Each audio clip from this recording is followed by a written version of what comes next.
உங்கள் பேபிஸ் ரொம்ப ஆக்டிவாக இருக்காங்களா? அப்போ இந்த ப்ராடக்ட் கண்டிப்பாக உங்கள் வீட்டில் இருக்கணும். இது ரொம்ப பேபியை எங்கேஜாக வச்சுருக்கணும். பியூட்டிஃபுல் கலர்ஸ் இருக்கிறதுனால நல்லா எங்கேஜாக வச்சுருக்கோம். இது பாக்ஸில் வரும்போதே இது குழந்தைய தூங்க வைக்கும்போது யூஸ் பண்ணிக்கலாம்.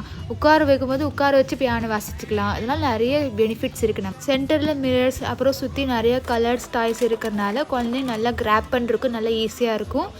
அவங்க இதில் கீழே போகிற மேட் நம்ம வாஷ் பண்ணுற மாதிரி தான் இருக்குது. அதனால நோ ப்ராப்ளம். அந்த பாக்ஸ்லேயே அவங்க இன்ஸ்ட்ரக்ஷன் கொடுத்துருப்பாங்க எப்படி எல்லாம் இதை ஃபிட் பண்ணணுன்னு. வாங்க நானும் இது ஃபிட் பண்ணி காட்டுறேன் உங்களுக்காக. ஃபஸ்ட்டு பார்த்தீங்கன்னா அதில் தனித்தனியாக எல்லா பாட்டும் வந்திருக்கும். அந்த ரெண்டு ரெண்டு ரெண்டு ஸ்டாண்டு மாதிரி கொடுத்துருப்பாங்க. அதில் வந்து நம்ம இந்த மியூசிக்கல் அந்த சென்டரில் பியானோ மாதிரி இருக்கிறது நம்ம செட் பண்ணி நடுவில் ஃபிட் பண்ணி வச்சுக்கணும். அப்புறம் 2 பக்கம் ஸ்க்ரூ கொடுத்துருப்பாங்க. அதை நல்லா டைட் பண்ணி விட்டு நமக்கு அங்கேயே ஆன் ஆஃப் ஆப்ஷன் கொடுத்துருப்பாங்க. அதை ஆன் பண்ணி நம்ம யூஸ் பண்ணிக்கலாம். நம்ம அந்த சாங் மேனுவலாக கேட்டுக்கலாம். இந்த வீடியோ பிடிச்சிருந்து லைக் பண்ணுங்கள், ஷேர் பண்ணுங்கள், மறக்காமல் சப்ஸ்கிரைப் பண்ணுங்கள். தேங்க்யூ ஃபார் வாட்சிங்.